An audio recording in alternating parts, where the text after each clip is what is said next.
Good morning. Good afternoon. Good evening.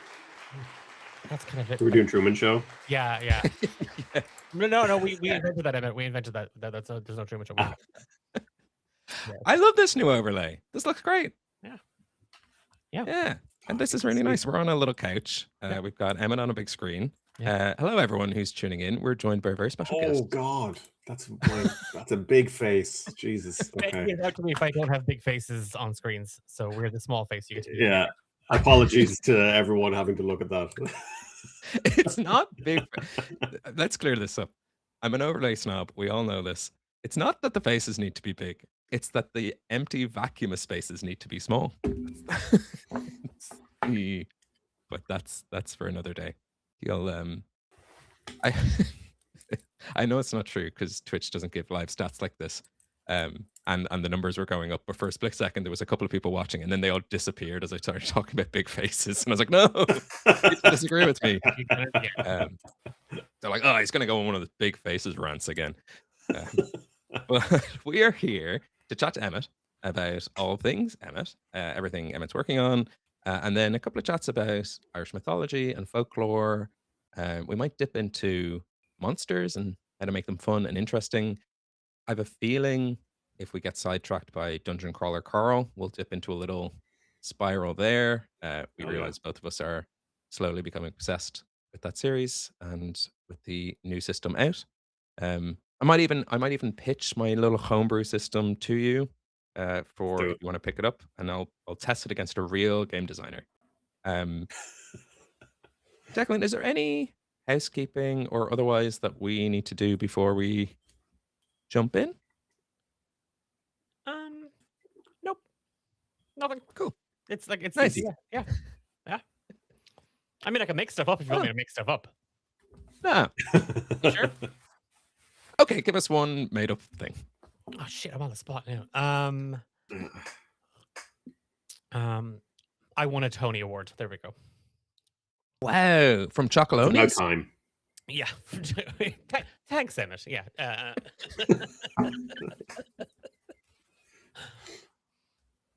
Well, congratulations on that. Thank you. Yeah, but no, there's nothing. No, it's all quite. Well, I guess without any further housekeeping or fluff, for those of you who don't know Emmet, the introduction I'm going to give him is the same introduction I gave earlier on social media, which is Emmet is one of the soundest people you'll find in the Irish tabletop role-playing scene. And that quote can be attributed to me because I blundered yesterday. I posted that Emmet was going to come join us on the show. And then Emmet was like, oh, tomorrow. And I was like, yeah. And I looked through our messages and I realized I'd been so vague. I'd be like, yeah, we stream every second Thursday, like whatever. Like we could do pre-recorded, we could do live. And made a connection in my head when Emmet said, yeah, live sounds good. It's like, great. I probably don't need to tell him this Thursday. So very generously and very nicely, he's come on at relatively short notice for yourself. But for anyone outside of that demonstration of character and general soundness, what might people know you for or from? Yeah, so I've been in the industry about 8 years. If people are D&D fans, there is a good chance they use the character sheets I made years ago, which were like the class specific character sheets on DM's Guild. They're one of the top selling sheets of all time. But beyond that, I've actually worked as a game designer. I worked for Cubicle 7 for a number of years. I was producer on Warhammer Age of Sigmar Soulbound, so I wrote and designed the rules for that, which was really cool. It was the first ever tabletop RPG set in that world, and I love that world. So I wrote like half that book. It's up on my shelf somewhere back there, I think. I got to work on Lord of the Rings, The One Ring, unfortunately and Adventure in Middle Earth. Unfortunately, the second edition we were working on never saw the light of day. But then Free League released their version, which is like all Free League stuff is amazing. I have plenty of Free League up on my shelf as well. Yeah, I've worked on like all of the Warhammers in my time at Cubicle 7. I also got to work on Doctor Who and got to create some of my own stuff. Broken Weave, which was like a post-apocalyptic tragic fantasy setting that I worked on. I kind of pitched the idea initially, did a a chunk of the writing, and then Elaine Lithgow, who had worked with me on Soulbound, she did a ton of stuff on that as well. But since then, about 2 years ago, I left Cupid's Heaven to start my own company, Old Oak Games. And last year, around March, we launched our first Kickstarter for Beyond the Woods, which is an Irish-inspired dark fantasy campaign setting for 5th edition. So it kind of brings hex crawl rules and survival rules to 5e, set in this kind of backdrop of Irish myth. I guess it's technically post-apocalyptic, but like the world's nice and bright and green and vibrant, like this map here, which is Tir Nascath, or which comes from Tir Nascaha, so Land of Shadow. And then recently we just finished a Kickstarter to bring Beyond the Woods to Legend in the Mist, which is great. Legend in the Mist, for anyone who doesn't know, is a really, really cool system. It's kind of like a cross between Powered by the Apocalypse and Fate, if that means anything to anyone. Very narrative focused. You don't really have stats. You have like keywords and phrases that describe your character, and then you tag those to get bonuses to your rolls. Really, really cool. Very different to something like D&D. So we kind of like, we have 2 options for people now. It's logistically and trying to understand what people are looking at. Bit of a nightmare for me. They're like, hey, what about Beyond the Woods? I'm like, which one? But it's been great because we have the D&D version there, which is very much bringing like the Irish mythology, hex crawl and everything to 5e. And then we have Legend in the Mist version, which is that more narrative kind of storytelling focused. It's like, interestingly, the 5e one, you're lower powered characters in that compared to regular 5e one, but in the Legend of the Mist character, you're actually more heroic characters because of the way the two systems interact. It's quite interesting. And then we've some new stuff coming up towards the back half of the year, which I'm really excited about, which is a brand new system and a brand new setting. So that will be a survival horror tabletop RPG inspired by video games like Resident Evil, Silent Hill, Alan Wake, The Last of Us, Clock Tower, all that good stuff. So super excited for that. But working on the Beyond the Woods stuff at the moment. But yes, that is a very quick potted history of me. Yeah. No, it's amazing. You are busy. So thank you for coming on and jumping and being on a roll with Yeah, us. absolutely. Beyond the Woods does, in a 5e perspective, does something that I've always thought is missing from D&D in a way, which is Irish mythology and Irish folklore that actually is Irish mythology and Irish folklore. Isn't just, that's a cool word, let's use it. And the other side of things is that, that 3 slices of the pie. You got roleplay, you got combat, you've got exploration / like adventure. And that last one always feels a little bit like, what do we do in this? And it's like, figure it out. Whereas as someone who both backed Beyond the Woods and has the playtest rule set and everything that has been sent out, I've devoured. It fills in so much in that aspect. And I think it's, maybe slightly undernourished is a good way to put it, like hex crawl exploration in D&D. It's a stumbling block I came across immediately when I was running the first campaign of Homebrew, which was all about little bastions people didn't explore. You weren't allowed to explore. The basic kind of loose premise was if you spent more than 3 days and 3 nights outside of a settlement, the Black Hound would come chase you down. And that was kind of like an arc 1 sort of threat, so that I keep the party always moving. And but to take it away from TTRPGs and game design, what was it about Irish mythology and folklore that appealed to you and thought this can be gamified, or I'm missing this in a market? Because we've said this before in the show. I find there's 2 sort of game designers. One, this is missing and I can do it. And then 2, this exists but I can do it better. And so that's the 2 prompts for I think I can make a game. And in the case of Irish mythology, it does feel like missing, and anything that was there also can do better. So Yeah. what was it for you? Yeah, there was a couple of things from the mechanical side as far as 5e goes. It was very much, there is very little in relation to exploration, but like particularly hex crawl West Marches style thing, which seemed kind of wild to me. Like, I played Forbidden Lands and really, really like Forbidden Lands. There's a ton of Forbidden Lands DNA in Beyond the Woods. So like in my head, it was like, what if Forbidden Lands in 5e, and then trying to, give people the chance to use that and then tie into more of the exploration, survival. That's how I like to play. I like it a bit with my D&D, I like it a bit more challenging and a bit more deadly. And you can see that throughout now, which is obviously very different when I was working on Soulbound. That is literally super heroic, which is a ton of fun, but it depends on what I'm in the mood for. But with 5e, generally, I preferred like a bit more underpowered. So that was it, like from the mechanical standpoint at a very basic level. With the Irish mythology, I think, yeah, it's kind of what you said. Like there's plenty of Irish mythology out there, both in D&D and in third-party supplements and in other games and other supplements, but very little of it is written by Irish people, or it's lumped into like Celtic mythology, which there is absolutely tons of similarities. Irish and Scots and Welsh and that kind of thing. There's loads of similarities, but Irish mythology and folklore is distinct in its own right. I said I love the stuff Free League does, but also I think was it Vason, they did like the British and Celtic folklore expansion or something for that.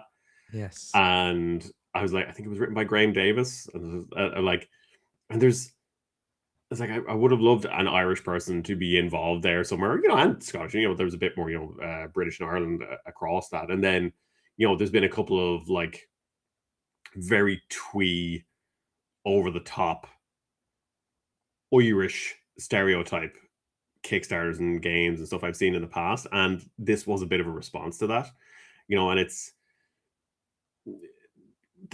a bit of a reaction to those stereotypes, and that like, oh, it's just fiddly-dee top of the morning to you kind of thing. It's like, no, Irish folklore, I've said this on loads of times before, but like it can go toe to toe with any other folklore mythology, like Norse and Greek and everything like that. There's all of that in there, the backbiting and the murder and the like the sex and everything is in there already. So there's no reason they can't stand up to that. And I think we are seeing a bit of a resurgence, maybe not a resurgence, but a surgence, a surge in popularity for Irishness and Irish folklore that has more authenticity to it. Like there's a big kind of uptake in the Irish language, which for me, again, that was kind of another part of this as well. My actual Gaeilge is awful. It's so bad. I was really bad at it in school, and it kind of just fell off. Like my kids come home and they have more Irish than I do, So part of doing this as well was a way to kind of reconnect with that and try and start learning a bit more Irish. And I'm hoping to do like a basically a beginner's Irish course to actually learn Irish. Thankfully, my partner is a teacher, and my niece just finished college for like teach as a secondary school Irish teacher, and then we have access to a lot of teachers who know Irish, so they help with a lot of translations and stuff. But yeah, I think a big part of it was just trying to bring more authenticity to it. And one thing I tried to highlight in the book as well is like, hey, you've probably encountered this before. Did you know this comes from Irish mythology? Like the Banshee, most people probably know it's Irish, and then you have, Samhain, and then like Ogma as well, which is a god in D&D, I think, which obviously is Ogma and Ohm. And then you have Manannan, which is in Warhammer, I think, is a god as well, and that's taken from Irish mythology. And then you have stuff like the Doulahan, which is the Headless Horseman, potentially is the origin of the Headless Horseman, might not be, but there's a lot of ties to that there. And there's so much of that Irish folklore that has crept out into the world, the Furbolgs and stuff like that as well. Cuchulainn has, I think, appeared in quite a lot of Japanese like games and stuff like that, which is really cool and unusual. But yeah, so there's plenty of stuff out there. So like trying to highlight that to folks and give them a bit more, that authenticity. There's a lot of kind of Irish words in there, and we have a pronunciation guide, because again, people were asking like, hey, how do I pronounce this? Because obviously Irish is pronounced very differently to English. And then there's a little bit in there of like, hey, here's where to find more Irish words and phrases like folklore.ie and Chonglan and stuff like that. So I've kind of wandered off the point, but I think it kind of comes down to authenticity, really, and I've been a fan of Irish folklore since I was a kid, but I've dipped in and out of it. Whereas this was a chance to like almost an excuse. It's like, okay, well now I can go and just read all the things, and it's for work. I had a very similar thing for Homebrew and Hibernia, and all the inspiration for that was a lovely chance to sit in a pub on a Sunday, bring a book, and read stories, and they'd be like, "Well, maybe Yeah, I'll use this or that." So very similar instinct there. I Part of me as you were talking was, wouldn't it be wonderful when you do that beginner's course and sort of brush up on your Gaeilge to do the first Beyond the Woods stream Oscuelga and see how we get mm, on. I know DM Amelie, who's been on here before, is an Irish teacher. They ran a game in Irish at AdventureCon this year, which I was of all the things to yeah, miss by not being able to go. That was one of the things that I was like, that would have been amazing. Um, so the interest and the resources and the kind of graw to get it done is out there and growing. So yeah, for sure. so everyone watching, watch this space. There might be a game in Irish at some point. Yeah, I can't yeah. guarantee we'll have subtitles, but we can do what we Mm. can. Um, Yeah, it's funny. I was texting my niece the other day who just finished doing Irish in college, and I was like, the adventure names say for the adventures that we have in the book, and I was like, okay, what's like any inn in a storm? Like instead of any port in a storm, it's any inn in a storm. And she's like, in like hotel? I was like, yeah, like hotel or hostel. And she sent me like 3 or 4 different versions. Like it could be any of these things. Like, yeah,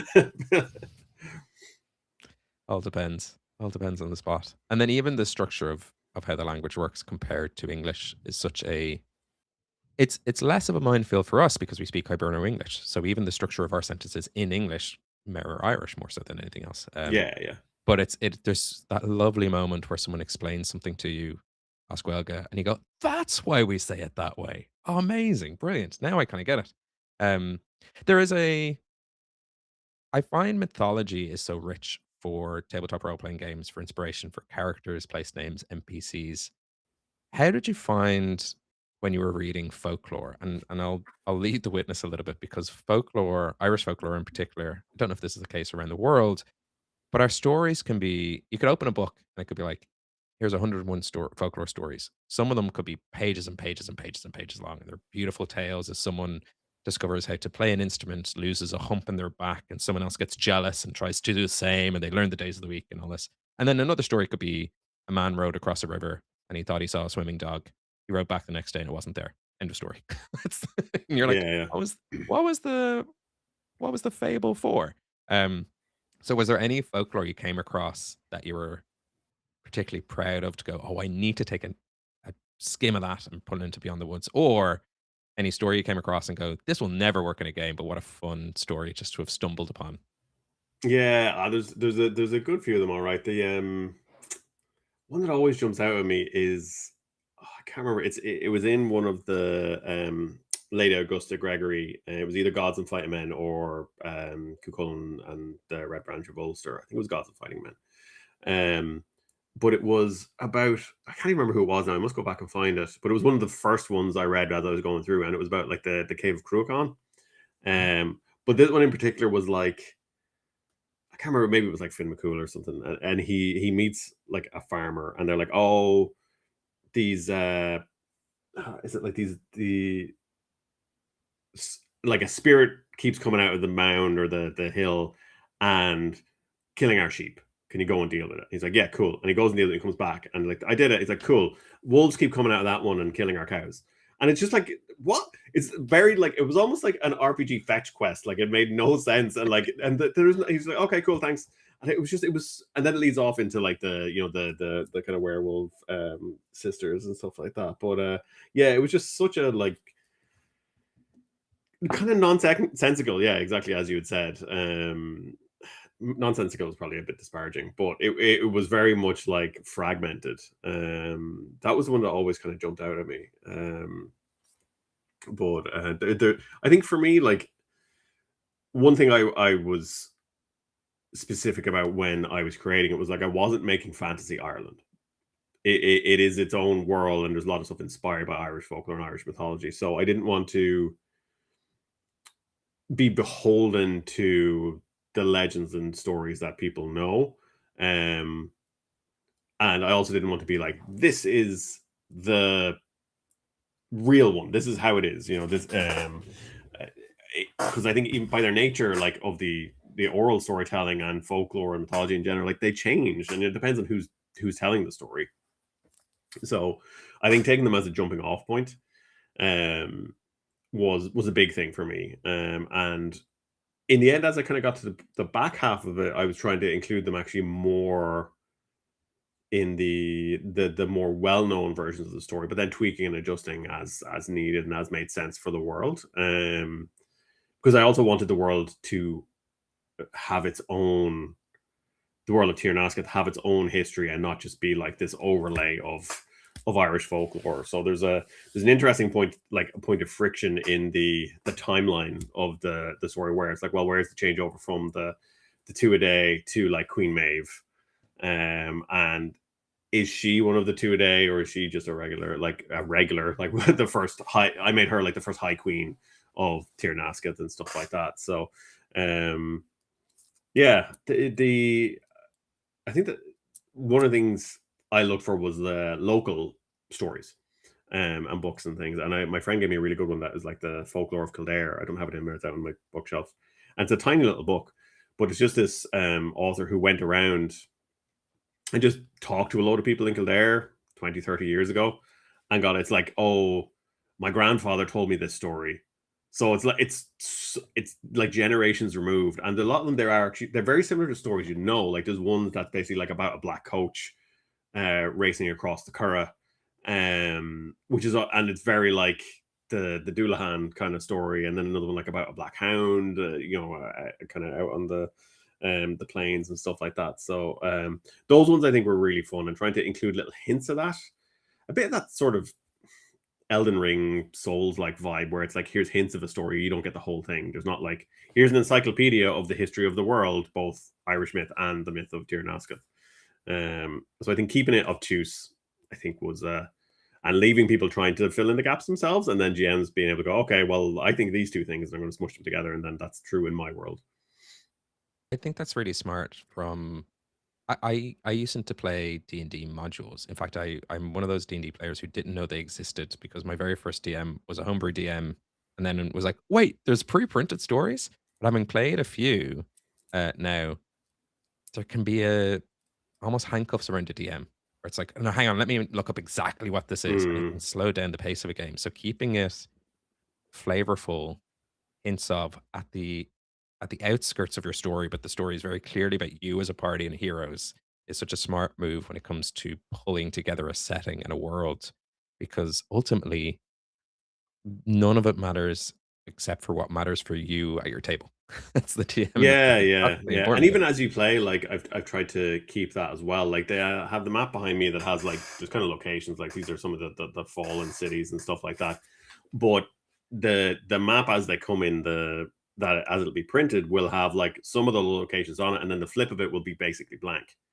And then you also have these stickers that you can put down wherever you want as you find things. And we have some of the adventures like, hey, this like where it lists the locations, like, oh, this could take place, we picture it taking place in hex whatever, A33 or whatever it is. It's like, but as long as it's anywhere near a forest and there's a lake nearby, you can put it wherever you want. And it's so the idea that is like, yeah, I used to have the same thing. I remember having the Forgotten Realms campaign setting, and I was terrified of playing in that world because I didn't want to break it or be wrong about anything. When I was like a teenager, and then like with this, I'm like, no, here's the world kind of as I see it at the moment, but like here's the stickers and a kind of blank map. You put stuff where it is. The geography of the mountains and the trees is going to be pretty much the same, but you put like villages and settlements and whatever wherever you want them. To make it more permeable, and that it can be people's world for themselves as well.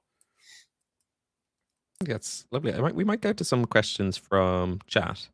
Oh yeah, sure. Declan, I'm conscious I've been chatting. Do you want Right. do you no? Okay. You're great. I'm like, honestly, I'm just sitting here listening, kind of going, write that down, write that down. DM Paul Nexus has asked, Emmet, is there any moment that you look back on in fondness, like around a particular rule or piece of lore or description that you've kind of, I don't know, maybe it's like the eureka moment or something that you're like instantly like you're proud of it? from like a designer's point of view, like an actual game designer, because I like designing rules. I much prefer writing and designing rules than sitting down and writing a bunch of lore, which is probably part of why Beyond the Woods is the way it is. Where like, here's a load of locations that the GM can use, as opposed to here's like my novella. But I think one of the mechanically, the making the Shanachie, the storyteller, was one of my favorite things to do. It was tricky as well, but it's gotten a really good response because I didn't want him to be like, the D&D bard is basically just a wizard, I want him to be more like, for anyone who's played Pillars of Eternity, they have the chanter who can they can string songs together to kind of layer buffs onto each other. So I wanted something more like that. So untangling that knot as a designer was really, really fun. And then trying to come up with the subclasses for that as well. And then kind of digging into a bit more like the history around Shanachie and storytellers, and how to present them as the the bard's curse kind of thing, or they have the sea, who are just like the peak of storyteller, and kind of then turning those into mechanics as well. That was really, really fun. On the narrative side, I think it sounds stupid, but kind of realizing I could change whatever I wanted, really, which is part of the fun. Because I worked on licensed games for so long, like Warhammer and everything like that, and you get to play with other people's toys, but you can't break them. And we got to make some really, really cool stuff, but any major decisions had to go through rounds of approvals and everything like that, or you just couldn't do it because that's just the way it is. But with this, I think I got one of Gar Hanrahan's adventures in.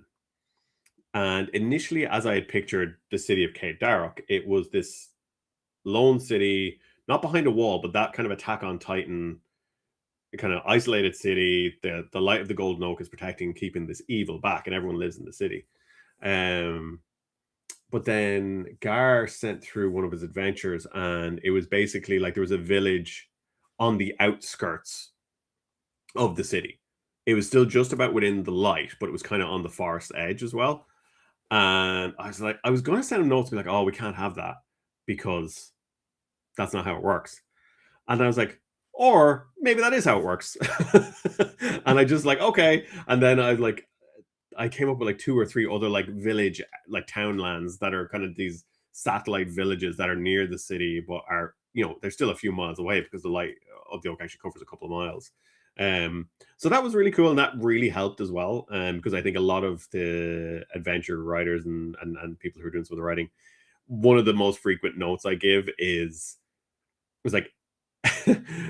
there's no people out past the city. So oh, the party are wandering the wilds and they come upon a village. I'm like, no, they don't. Or if they do, how did the village survive? And if you're writing a 200-word short encounter, it's very hard to explain how it survived. But also at times we just go, who knows? Which is nice as well. You can just leave it up to that. So yeah, I think that was it as well, realizing, hey, we can just change this. And just as I worked on it over the last year, it's a little bit behind where I wanted to be. I would like to be going to print about a month ago.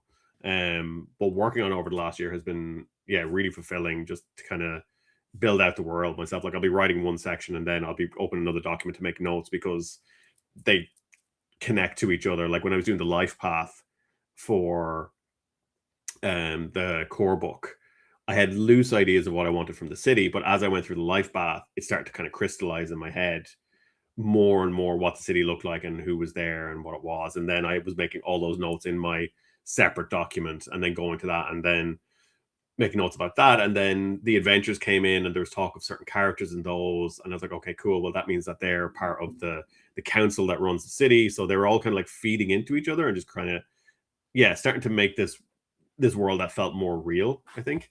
So yeah, that's been really cool. That's been, really fulfilling. Ben? I was going to just jump on Life Path because I know I'm familiar with it, but for people watching, they might not be familiar with what that is and what that means, or even where it fits in the game itself. And I remember the first time coming across it, I wasn't immediately taken with it. I was like, oh, but I love just a character I can just make up and then everything but true. And then I realized as I made a character in Beyond the Woods, I'm like, this is far better, and I'm going to steal this for every game I play from now on, no matter what the system is, because it just sort of builds these life blocks that are far richer than bonds and flaws, I suppose, and Mm. ideals. That's what D&D gives you, and everyone always ignores them, and you kind of go, well, maybe I'll just be this and this and this. And I think that my initial reaction was because I'm often known for playing characters where it's just like, I'll just be a slug man. It's like, why? It's like he's a slug and he goes around slugging stuff. Slurms His catch, McKenzie. yeah, exactly. His catchphrase is slurps up, buddy. And that's it. And this is before I'd read Dungeon Crawler Crawl.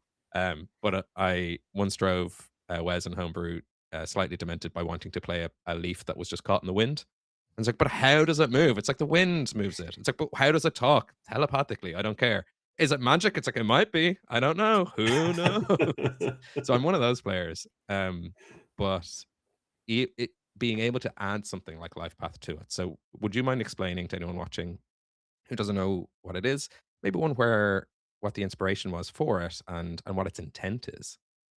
Yeah. So the life path is basically when you're making your character, instead of, well, sorry, you still pick your kind of species and class, but the life path, basically, it's a load of tables that you roll on, and it's like about what your species is, how big is your family, your experiences during your childhood, your experience during your adolescence, what like apprenticeship you had in the city, or how did you um, everyone has to contribute to the city because of the way things are. It is this kind of post-apocalyptic world. I say kind of, I guess it is. How did you contribute to the city, and your connections to people in the city, if you have like enemies or rivals or whatever. So you roll on all these tables, and some of them, the tables will give you like, it kind of pulls apart the traditional like background and species stuff that you get in D&D and sprinkles that throughout these tables. So you have like, as you roll, you'll get certain proficiencies with certain skills or with tools, or you'll get a bonus to like one of your ability scores, and that kind of happens more organically or holistically as you roll on these tables, and it starts to build a character. You can absolutely pick if you want, and we have like quick character creation rules in there as well for folks who just want to skip ahead, or you can pick instead of rolling. But it also gives you a place in the city, so it gives you these ties to the city where it feels you're more connected immediately as you start, because your mission at the start of this is to leave your home and go find somewhere new to live for the people of your city, or find a way to save your city, which is the light from the tree is waning, so there's the city is essentially dying. So it gives you more ties, so you immediately have more of an emotional connection to the city and to the people in it, because you have a history there.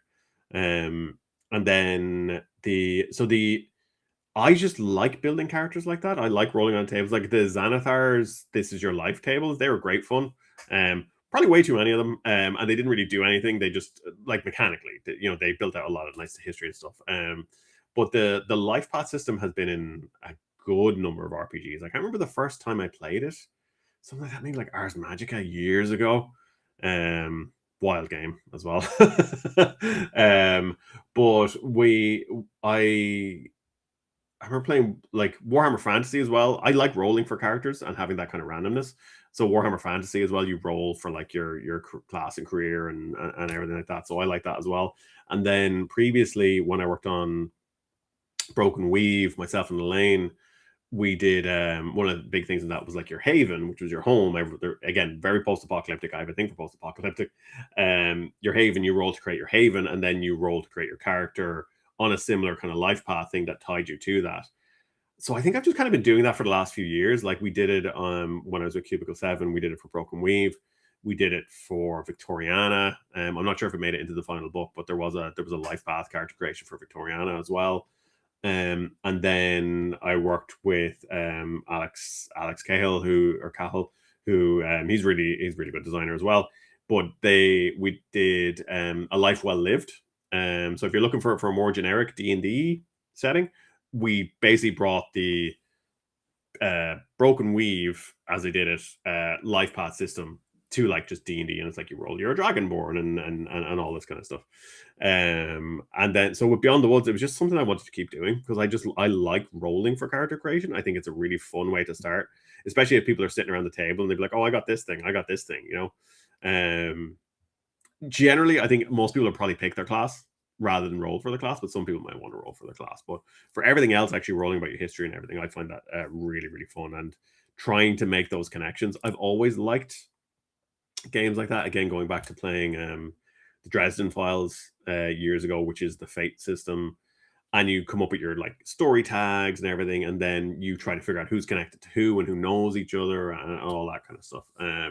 So I think it's just kind of, it's a combination of things I've liked in different RPGs over the course of the year, and then just like over the course of, you know, playing RPGs, and then bringing them into something that makes it like fun to play. Like straight out of the gate, it's fun, I think, to do that. So yeah, that was kind of the inspiration for it. I love it. It gave me, don't know why, because I've been playing 5e for so long and dipping into like one page RPGs and simple kind of character creation stuff. But as I read through it in Beyond the Woods, part of me, and I couldn't put a finger on it, was like, I feel nostalgic. Just like I feel like I've done this before. It feels like back when maybe I did it in 3.5 or to that extent, where you started rolling for. I definitely did in 3.5. We rolled for like how tall we were, like what did we Oh weigh, yeah, like everything there. I love that. So it's a lovely way to do it, and a great way to make a character without overthinking it, because your brain will naturally start creating connections. Yeah. We On did some of that in classes, Soulbound as well, actually, because it was like, oh, what height is your tree character? Because you can basically be like an Ent or a Groot. And it's like, oh, well, we had different tables based on height and your hair color and your eye color and stuff. Like, I just love that kind of stuff. it's a good. I'd say maybe we'll save that for a segment. I don't think we have a segment where myself and Declan argue that isn't just the show sometimes. But tables, like two games, need more tables, and we'll take a stance on more tables or less tables. You figure mentioned that you out. were gonna, maybe it was before we started, that you're gonna be playing Mythic Bastion Land. There's like Yeah, spark tables in that, which are brilliant. They're so good. But yeah, I love tables. good. It's a good. I make item tables, but I rarely do mechanical. Where it's just like, what do you get? Well, you get this. Like that's where it just feels anything can pop up, because it also screws you over sometimes as DM, because you're like, well, I guess I rolled in this table and you get this thing that I wrote Yeah, I down earlier. But literally ruined my Curse of Strahd campaign by having the players, they randomly got the deck of many things, and it ruined the campaign. Yeah. Oh well. I was wondering, and obviously you're working on Beyond the Woods. I might widen this question out. I initially was going to ask you, were there any additional, because you've created some new species, you've created new spells, you've created new classes, and initially I was just going to ask about species. But was there anything that you wanted to include that didn't make it into at least this version and might make an appearance in later iterations? I think I was going to be more restrained with the species. I think initially I wasn't going to include the ASC, because they're kind of just elves and everyone's seen elves before, you know. But they're so synonymous with Irish folklore. I you know, they kind of had to be in there. Likewise with changelings as well. And then I was considering including the Furbolg, but obviously they're quite represented in D&D. I haven't quite landed on exactly what I want to do with them, so I might do them down the road. I'm still kicking around some ideas with them. And then I have like a meta plot in my head for like the Fomori returning as like a campaign I'd like to do for Beyond the Woods. Hopefully maybe get Gar Hanrahan back to do that.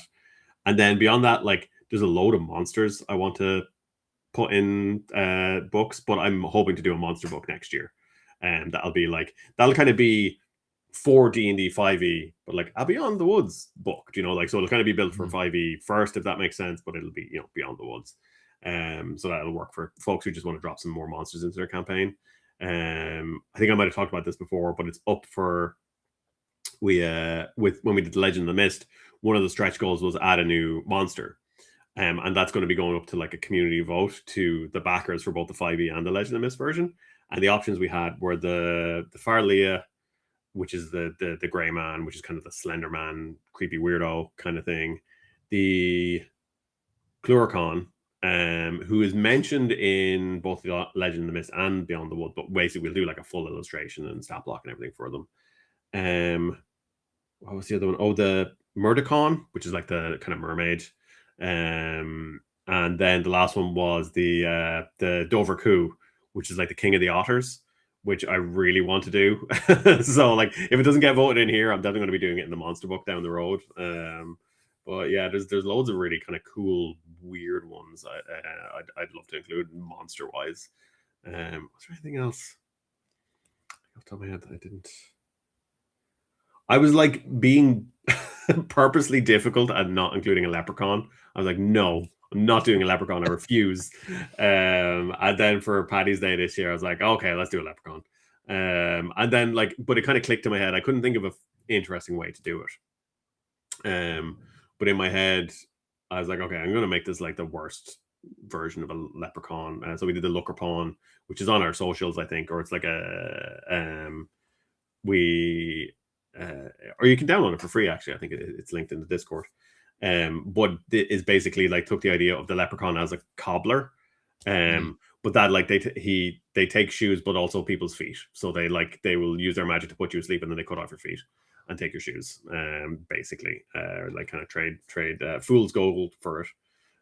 So yeah, I was being bullish about not including a leprechaun, but a leprechaun will be fully fleshed out in the future. And then of course Simon, who does a ton of my art, did an amazing leprechaun, and I know he wants another go at doing a different one. So yeah, so that's it. That'll be coming down the road as well.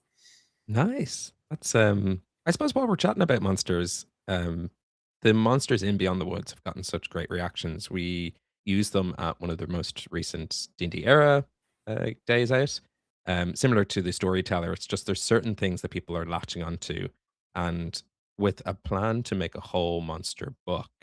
This is more of a general question, but as a player, as a DM, as a designer, what do you think, games masters should keep in mind when homebrewing a new monster to make it interesting, to not just make it a bag of hit points that you sort of whittle down? Is there anything that you go to as, well, if I can include XYZ, I know at the very least this will be enjoyable to come across?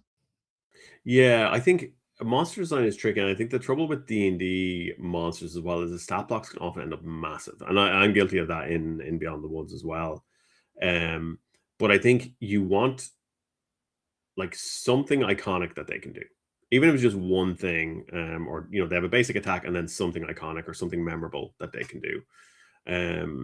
That's what you want to go for, and like I think, I suppose, don't be afraid to kind of break the rules a bit. Like I think the Doulahan is a good representation of that in Beyond the Woods, because it's like a CR5, CR7 maybe monster, but it also has like what do you call it, Finger of Death, so it can instantly kill a character, and it's like that's a way higher level power, but it fits with the lore of it, so I think, and again, bringing the Irish monsters to 5e was a really fun challenge as well. Like again, you're trying to mechanize something that is very like ephemeral and loose and everything like that, and you are putting constraints on it. So that was an interesting challenge, but I think just memorable things, and also interesting ways to tackle them, rather than just with violence as well. D&D, maybe it's less so, a lot of time it's going to be, hey, do violence to them. But with Legend in the Mist, it's much more narrative focused, and there's a lot more things where you can, like, non-violent solutions, for anyone who's played Legend in the Mist, there's like tags and stuff in there, but like you can basically make monsters that are pretty much immune to all physical damage, but the only way to kind of beat them or overcome them is like with kindness, or by banishing them, or giving them something they want, that kind of thing. But I think you can do some of that in 5e as well, but it is just pick one cool thing to focus on, and make sure that works, and that it's memorable for the characters as well, and avoid gotchas, because that's no fun for anyone, I think. Yeah. And I think if you can have like a monster that makes an impact over 2 rounds and then's dead, that's totally fine. That's absolutely fine. You don't have to hang around for ages. And beyond that, actual encounters make the environment interesting, make there be other challenges in there, like, oh, the building's going to collapse in a few minutes, or there's a fire, or there's people you have to save and things like that. The usual kind of stuff that you'll find online. But I think for monsters, it's pick something memorable and focus on that. That makes I hadn't thought about it until you said it, but a monster just lasts for 2 rounds because you're like, "Well, what could that be?" But, like, if all a monster could do is latch, explode, and it kills itself, it's a memorable Mhm. encounter where it's like, "We gotta get through this place before all these things jump on us and literally just burst." Yeah, That's yeah, all they absolutely, can yeah. do, then, like, you still think about it, and literally all that is, like, a water balloon. Like, that's all it Yeah, is yeah, yeah. flavor-wise, mechanically wise, but it would Yeah, make we've been playing Shadow Dark a good bit recently, which is a ton of fun. But like we did Trial of the Slime Lord, which is basically a gelatinous cube, but you're level 0 characters. And one of my, I think maybe two of us tried to run. It cornered us in a hallway, and two of us tried to run through it, and one just got completely dissolved like instantly. But yeah. when I've designed games, like when I was designing Soulbound as well, which is very super heroic, I like mathed out. Okay, it should take one or two, or it's like 2 or 3 hits to kill the player character or get them down to 0. And then for monsters, it's like 1 or 2 hits. You want it to be really punchy and swingy, I find. Swingy in a good way, like so that it still feels threatening. Like it's like, oh, well, I hit him and I did loads of damage to him and now he's almost dead. But then they hit me and you're like, oh, crap. Like, I'm going to die if I get hit with that again. There has to be tension to it, and I find that's where D&D falls apart a lot of the time is there's just, yeah, too many hit points. Too many hit points. Yeah. Declan, you enjoy that as a DM, the hubris of players, especially me being like, I'm a cocky little bastard, and then one big hit, and I'm like, I'm a scared little boy, don't touch me. Yeah, there is.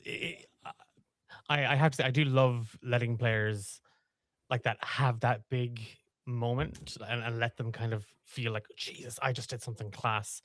And that's, yeah, but I get to do something now. And suddenly it is that sort of, oh, yeah, this thing's actually trying to kill me or it's trying to do something and ouch. Or in Ben's case, why are you picking on me? Pick on somebody else. Um, I there's a I'm gonna be shot if I don't ask the question because I was talking to one of my students today about the show and that you were going to be joining us, Emmet. And I had said, "Look, are there any questions that you want me to ask? Is there anything that you think?" And the real thing that he wanted me to kind of approach you is, how did you get into this? Like, how do you become a game designer for tabletop role playing games? Yeah, I think a lot of people ask that and want to know. I don't want to be like really like, I don't know. It was like, oh, just start writing something. But like I did, I've always liked game design. I've always liked doing games. Like I was always the GM in the group. We're lucky to have a group of a lot of GMs, but I was always doing homebrew stuff. I was always messing with the rules and things like that. And then when I went to college, I did video games. But there was a game design module in that, and then I read game design books, and I was just interested in it. Then I went off and did animation, and then I kind of came back. But what happened was I was working a job that I was done with, so but I've always worked in creative industries, like I've worked in like apps and animation and everything like that. So in my spare time, and also sometimes on the company's time, because there was nothing to do, I was writing adventures. And it was around the time 5e came and DM's Guild came out. So I started writing adventures for that. I can't remember what was the first adventure. Oh, that was it. Like the nugget that was in my head. I was like, I want to do a level 1 adventure with a vampire. And that was in my head. So I'd start writing that, which was a lot of fun. So I wrote that and put it all together, and I released that on DM's Guild. I did fine. But it was more so I just really enjoyed doing it. So then I did another adventure, and then I did another adventure. And then after that, I was working as a producer, project manager in like video game apps. And then the job with Cubicle 7 came up, which was for RPGs, like a producer, which was basically, this is what I was doing in my daytime. I was being a producer, and in my spare time I was writing RPGs. So it was like very, very lucky. Like, I remember my friend sending me the text being like, hey, this job just came up. This sounds perfect for you. I was like, that does sound perfect for me, and also maybe fake, but it wasn't. It wasn't fake. And then when I got to Cubicle 7, I thought I was going to be producer. I was going to be project managing, schedules, all that kind of stuff, which I did. But also at the same time, it was like, hey, we're making a new Age of Sigmar RPG. Here you go, design it. I was like, oh, okay. So I did. Obviously, like there was plenty of people on the team that I worked with and everything like that. It wasn't a one-man show. So yeah, that was like kind of it at a very basic level. And I think the DMs Guild now is very different to how it was. It kind of went nuts, and it was just like an arms race where people were spending an absolute fortune on art, and there was like huge 300-page books and everything on that. But like when I joined, it was really nice kind of at the start, and there's a lot of people I kind of came up with in the DMs Guild are now working professionally in the industry, as like editors, writers, whatever, graphic designers. So it was a really good time to do that. But I still tell people, if you want to be a designer, go and like finish something. So if you like doing adventures, write an adventure and release it. If no one buys it, doesn't matter. You've done it. You've gotten it finished. Likewise, if you like doing like classes or whatever, go and design a class and release it. If you want to have art in it, there's plenty of stock art out there. Do not use AI, for the love of God. There's tons of stock art out there, or just don't use stock art. But there's also a lot more, rather than say DMs Guild, there's a lot of much more forgiving, I guess would be the word, RPGs out there where the community is like, they don't care if you have art or not. Like Shadow Dark has tons of really great fan-made stuff. There's loads of like SRDs or open game license or whatever they are for loads of different things. Shadow Dark has one. I think Daggerheart has one. I'm not sure what their agreement is like. You can still publish on DMs Guild. So I would say like just go and do something and finish making something. And then as for actually getting in the industry, I think it's publishing, getting stuff done, and then just being part of communities. There's a lot of really nice ones out there, and there's plenty of lovely Irish ones that you can be part of. There's a really good one in the UK that I'm part of, TIN UK, which is Tabletop Industry Network UK, which is loads of really experienced and talented, just welcoming creators. It's a Discord, but like you have people there who are like from Rowan, Rook, and Deckard who are massive, and then you just have like small creators and everything. But everyone is lovely, and they are very giving of their time. And if you have any, I had tons of stupid questions when I started because I had worked in a certain part of making tabletop RPGs, but there's a lot of stuff like the logistics, printing, shipping, all that kind of stuff I didn't know. So I just asked people questions, and they told me how to do it. But just being in around those people can be really good. And even like like Quinn's Quest, like watch his videos or watch loads of videos because you see how people create critique games, play loads of games, but then just being involved in the community and being like a positive influence in the community, and then sharing your creations and trying to get feedback on them as well. I think that can be great just for yourself, but I think just getting something finished, and then when you're applying for places, there'll always be places looking for writers, designers. You can say, hey, I've self-published A, B, and C, and that's always better than, hey, here's a writing sample, because it's like, hey, I finished this thing and I put it out there. I think that is important, and then you might get your first credit or whatever, and then you can add that on. And then, keep an eye on things like Blue Sky and stuff like that. There's usually people, calling for writers or designers. And sometimes you'll get like where people are looking for maybe one-off designers. There's also, I'm going off on one now, but there's also like, often there'll be like Zine Month on Kickstarter, and then I think BackerKit do them as well. So if you can kind of get ahead of those, and there's a Mothership Month. They did Mothership Month last year, and there was a massive amount, and loads of people made zines. And then I think if you backed some of them, you got all of them, this kind of thing. So there's loads of those that you can kind of be part of, or like the one-page dungeon thing. And then drive through often do, I think they do it once a year. God, I can't remember what it's called. But once a year they'll like do a theme, and then everyone makes micro RPGs on that theme, and you have to like it has to be self-contained. It can't use like the D&D SRD or anything like that. It has to be like self-contained in 12 pages or whatever. And they're great. They're really, really good as well. What's it called? Someone in the chat might know. Not Pocketopia or something like that. I can't remember. But yeah, so like all those things basically. And also feel free to reach out. I'm more than happy to give advice and help people. That's one of the things I've kind of said when I started the company. I was trying to get out and be involved in the community as much as possible and share my knowledge and mistakes. So if anyone's looking to do a Kickstarter or people just want to know anything, like very basic stuff, just feel free to reach out. I'm more than happy to help, and I want to see the Irish tabletop RPG industry grow. So I want to, if I can help at all, I'm more than happy to. Amazing.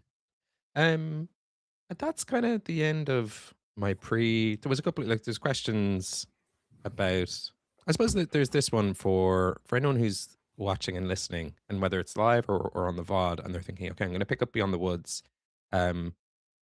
Is it the type of thing with some sort of, let's take the 5e version, not the Legends Myths version. Yeah. Something you can kind of like just bring into a campaign you're currently running, or would you recommend like pause the campaign you're currently running and just start fresh? Because it's, for me, it feels self-contained, but I can also see how very easily you could go the way Curse of Strahd does, where it's like you wander into the mists and now you're in this world for a little bit, and then you wander back out of the mists and hey, Water Reap's back. I think it depends on what you're looking for. I think if you want the hex scroll rules, you can just plug those straight in. The idea is that the core book for Beyond the Woods is like, hey, here's these new rules. You can use them in any setting you want. And it kind of, there's plenty of hints and a lot in there about the world of Tir Nasket and the actual setting. And obviously we have the new classes. But if you want to just use like the luck replaces inspiration, you can use that if you want. There's new rules for death and dying. There's new rules for how encumbrance works. And then there's rules for hex scroll. You can absolutely just like pluck those out and drop them in if you want. That would work. Like I think I would have loved to have these rules when I was running Tomb of Annihilation, because that's a hex crawl. And the rules were very loosey goosey, and you kind of play for a session or two and you go, it's too complicated, or not enough meat on them or whatever. But I think you could absolutely just take out the bits that you want, and the classes wouldn't be balanced against D&D classes. They are probably a little bit weaker, maybe, because they're balanced against each other rather than the 5e classes. And likewise with the species, they're built slightly differently because they have to tie into the life path and everything like that. And then I would just say, just finish up your campaign and start a Beyond the Woods campaign. Because the fun of it is starting from that level 1, doing your life path, and then going out and being like, oh my God, we're going out into this unexplored wilderness and we have to try and survive. And it's dangerous. And we don't have dark vision, and we have to worry about food and water and where to camp and everything like that. So it's a very different experience. And the quick start is out there for free. If you can just play a session or two of that, and it'll give you a taste of it. Pretty much all the core rules are in there, and it comes with some pre-gens. So if you want to try that out there, that's right there.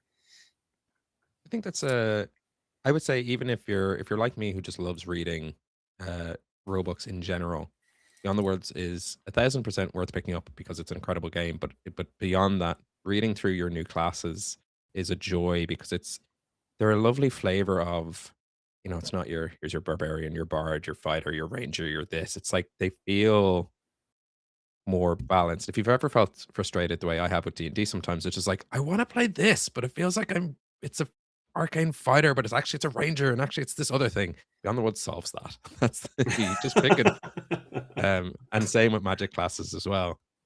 You've done a really great job in the classes themselves, adding to the world building and to the lore in a way that some other systems don't often do. It's like, yeah, we just wanted a gunslinger, and you're like, but how does that make sense here?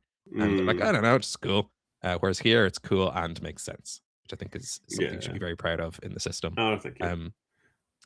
My last question is, outside of Beyond the Woods, do you have a favorite kind of pick up and play TTRPG? Or if you don't want to answer that one, is there a game you've been dying to play and you haven't had a chance to? Sort of you get to choose your own adventure on this question. I will answer both. So We're playing a good bit of Shadow Dark recently, which is really fun. Again, it feels like it's quite retro. That's just a fun kind of easy pick up and play. We play every other Tuesday night, and beyond that, I'm trying to. Oh, and Mothership as well. I love Mothership. It has like my favorite character sheet because the character creation is on the character sheet. It's so good. And also the adventures, how they're written, is just so succinct and clever. And something I'll absolutely be kind of taking inspiration for going forward with my own adventures. So both of those I really like. Played a bit of Warlock recently, which is really really fun. If anyone is interested in like Warhammer Fantasy but doesn't want the complexity of that system, Warlock is awesome. It's a D20 system, but it is like almost like the D100 percentile. It's grimdark, and it feels like Warhammer Fantasy. Really really good. And then I've just started like a list on my phone, like almost like your Goodreads to be read kind of thing. I just made like a to be played. I keep buying stuff. I keep buying stuff. I ran Mythic Bastionland recently, which was fun. I ran Ghostbusters from the 80s, which was a ton of fun. Really like modern game design for what it is. Very simple, very straightforward. And then what's on my shelf behind me?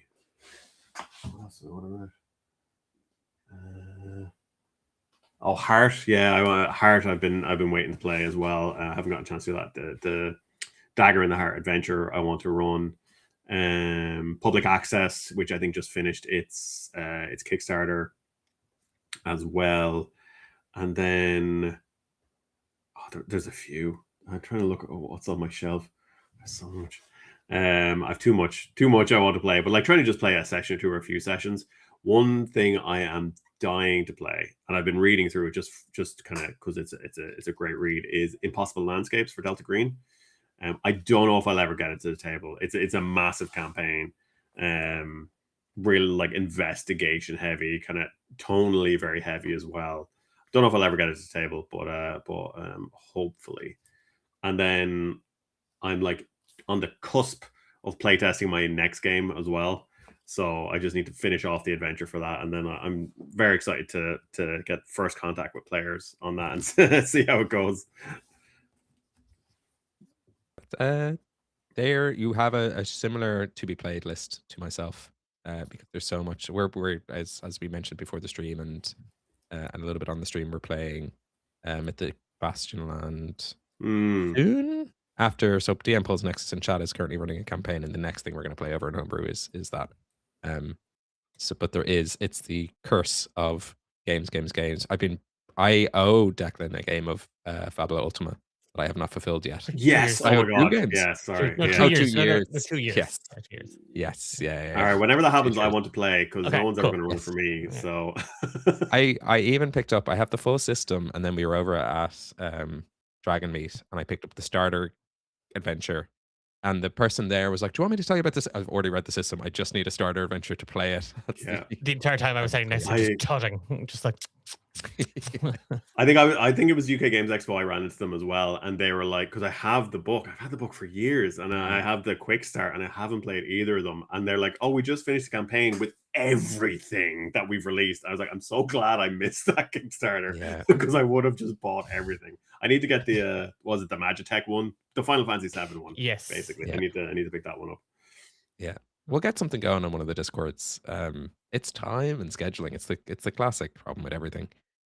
I have kept an eye on because we were all collectively in a couple of shared Discords, and every once in a while, Emmet, you'll post up, "Does anyone want to play this?" And like people jump in, and I'll be like, I've tried to pull back a little bit, mostly because people play at night, and as people know, in my life, I stream and play here, and my bedroom is like just there, and my wife gets up really early, so she's at times come in and said, "I know you love this, but please, can you not be a stupid goblin at 11 or 12 o'clock at night? Because the walls are thin." Yeah. Yeah, my poor son's bedroom is there, but like we have fairly solid walls, I think, but I'm sure he can still hear me. That's Declan, unless you have any other questions in general. I have one last teeny tiny, and it's super quick, I promise. You've worked on quite a number of different kind of franchises. Is there any other one out there? Like, is there a dream? Like, I'd love to get my teeth into this. I'd love to create something for this franchise. I'd love to just sort of like kind of a bucket list. Bucket list as if you're not dying. A wish list. But like, I feel Emmet, yeah. no. Yeah, No. there's I was like, I don't even know what I should say, but I was like this close to getting the Resident Evil TTRPG license a few years ago. In my previous role, I would love to do that. But then I think like I'd love to do Supernatural. I'm such a Supernatural fan, or Buffy, like that kind of thing. Like The Last of Us as well, but like something like Buffy or Supernatural, I would absolutely love to work. Weirdly, I was when I worked with Cubicle 7, I didn't realize until like a year or two after I'd been there, one of the guys I was working with like helped design Buffy and Angel, the RPGs. I was like, what? It was cool. Is there anything else that I'm really big? Yeah. No, I think that'd probably be the big ones. Yeah, I like my horror and that kind of the monster of the week vibe too, I think. And then like Final Fantasy, but that's never going to happen. Like I'm a big Final Fantasy nerd. Like modern things like Alan Wake again. Like Alan Wake 2 is probably one of my favorite games. It's such a good game. I don't know how you would do it though. Although actually reading Impossible Landscapes, it feels very like Alan Wake at times, just with that kind of weird, dreamy art changes the world kind of thing. But yeah, those will probably be it. Like a little bit pulpy, and then you have some of the more horror stuff. Yeah. Oh, that's cool. And it's kind of because not a lot of people mention the Buffy TTRPG. It's literally on my shelf right above me. Yeah, I think I have the Angel one here as well. It's such a. It's actually a lot of fun. Like it's a lot of. Yeah, that's cool. I used to love Unisystem. I did like a game I ran years ago. Basically I ran Supernatural using the Buffy system. Okay. Oh, so it was using Unisystem, but it was in my house on a Sunday afternoon, and it was basically like my friends exploring this kind of. I basically got a list of the most haunted places in America, and I picked one, and I designed an adventure around it. And we played it, and we ended up like with this bit where someone was like doing a Ouija board and communicating with spirits and everything like that. And it was like a bright, sunny Sunday afternoon, and everyone was terrified. It's like I think I actually peaked as a GM then, and that was about 15 years ago. So, but yeah, I got to work briefly on the Cosmere RPG over the last few months, which was cool. So I didn't get to work on Mistborn, which is like when I kind of applied to work on it for freelance. I really want to work on Mistborn, but when I came on, they were just finishing it up. So I got to work on early development of some new stuff, but just with scheduling, unfortunately, I had to stop working on it. But yeah, that was fun as well. Like Brandon Sanderson's like magic systems and stuff are cool. But yeah, I think those are probably the big ones. I would have said Game of Thrones a few years ago, but that's kind of been poisoned for me now at this stage. Yeah, fair.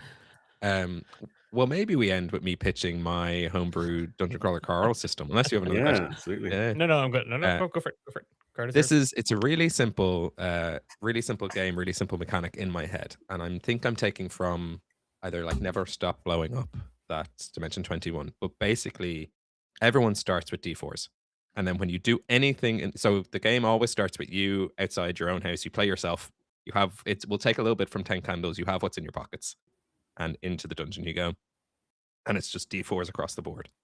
Then when you use anything, the worst dice, use anything for the first time ever, and you do it successfully enough, you move that dice to a D6. So it's 1,001 skills that the DM has to make up as they do it. But you go, okay, we're going to call that skill Fast Talker. So make Fast Talker a D6, and then slowly over the course of floors and levels, you're trying to get to like a D20 for everything. But you'll also pick up in your loot boxes are giving you pluses. So it's flat rolls until you start getting equipment, and then it'll be +2s, +4s, plus whatever's. That's it. That's the system. It's no simpler or no more complicated than a DM who just sort of goes, well, you punch them, so punch goes to D6. Or you smush, your smush skill. Smush goes to D6. It doesn't even have to be set in the same space and world. You could just be any Earth-like planet if you wanted to, but it's kind of fun because of the amount of crawlers there are to a little bit like Beyond the Woods, where it's on the outskirts, the lore is on the outskirts, just dropping in a kind of there's a man exploding stuff somewhere else, and just Yeah, knowing that you're somewhere there. That's the and I think you could kind of run it with zero prep because obviously there's a little bit of floor one stuff or floor whatever. Um, but it's purely yes anding whatever crazy plans the players do, and then rewarding them with dice level ups, and then trying to come up with. I would say pick up a deck of silly things that pack that exists, and just give out one of yeah, those yeah. items. Yeah, Yeah, that's because the it's an interesting. I'd be very interested to see what they've done with the system, but it also like mm, because the GM is kind of meant to be an antagonist in it because like with Carl, I mean minor spoilers. Like with Carl, never gets pants yeah. because the GM and the loot boxes are dicks. Like and they because it's funny for him to be running around in his underwear. You know, like yeah, I think it'd be a ton of fun. I'd play it. I'd play it Yeah, absolutely. yeah. That's Yeah. maybe I'll run it I for just need D8 that like this year. new achievement. You just need that sound bite. Just like Hold on, keep wait. it. Can I do it? Something like that. I'll take it.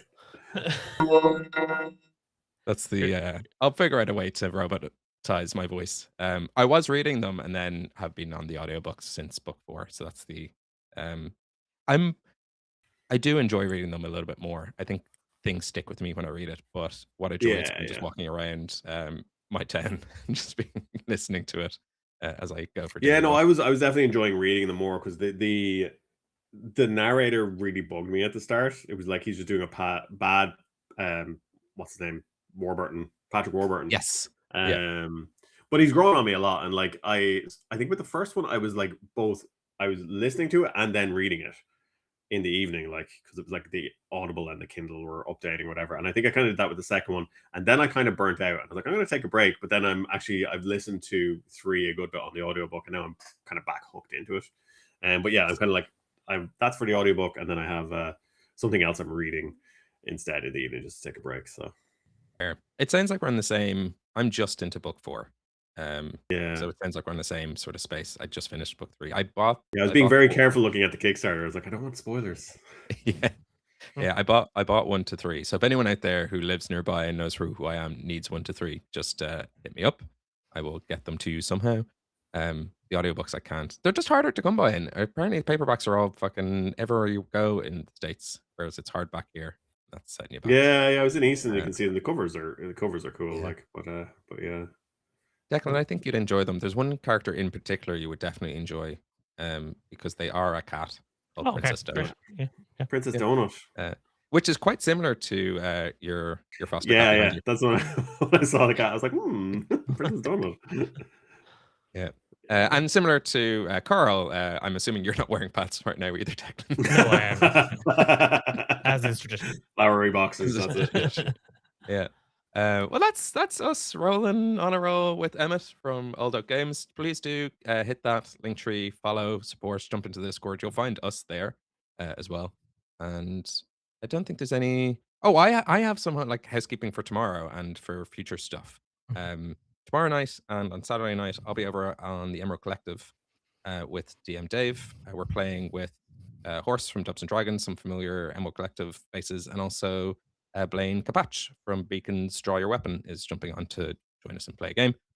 So if you're looking for a 2-shot, I'll be there. And then in May in Dublin, there's a live show coming up where we're playing Beyond the Woods, called Basement Sweet. Crawler. So give a look on Eventbrite if you're in the area. It's a wet Tuesday in Stoke, so to speak, but it's a Tuesday night in Dublin that we're going to play. It's called Basement Crawler. Is that a sports term? Oh, all well and good in Yeah, the Champions League, but can they win on a wet Tuesday in Stoke? Anyway, it will be a Tuesday in May. So I'll be out and about playing some games with some wonderful people in the Irish TTRPG scene, and one of those games is Beyond the Woods in May. and I might be there. Hopefully. Yes. We'll see. That's us. Do you know who you want to? Oh, jump I in and didn't. I rate? didn't even look. Drew did remind me that I did not mention that we do Yes. actually have a new show. So I forgot. It's not that I forgot that we don't have a new, but I starting on Monday. There's a brand new show here at D8 Dungeon called the Emberlight Saga. And if you want to know what it's like DMing for 24 people, you can just come and I just saw Emmett's reaction to that. That sounds like a nightmare. I'm not gonna have 24 people on stream at one time, except It's for like Hollywood Squares. except for the Monday night. Then there will be 24. Yeah. 20 You saw Brendan Lee Mulligan and you were like, I can do better. Crap, has he done that as well? But so the Emberlight Saga starts on Monday, and I'm really, really excited because we've actually already been playing. The game is already afoot for a lot of the players. We're doing offline quests as well as live streamed quests. And it's not going well so far. For you or the players, that's important to know. No, they know it's not going well. But it's fine. It's fine. It'll be fine. It'll be fine. Yeah. The joke was, can I still be on the stream if I die offline? I was like, You're gonna have to learn WWE rules. When they do local matches without the television, the titles cannot change. So it doesn't count. Okay. You want to talk life path and lethality? Ars Magica, you could die during character creation. But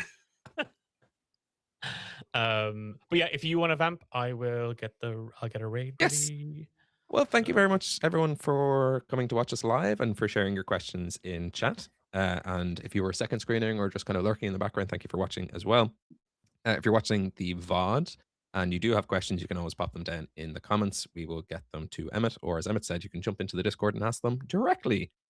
So whatever your poison of choice, that's a weird way to say whatever floats your boat is the good way to do it. You will see all three of us kind of bouncing around the Irish TTRPG con scenes from time to time.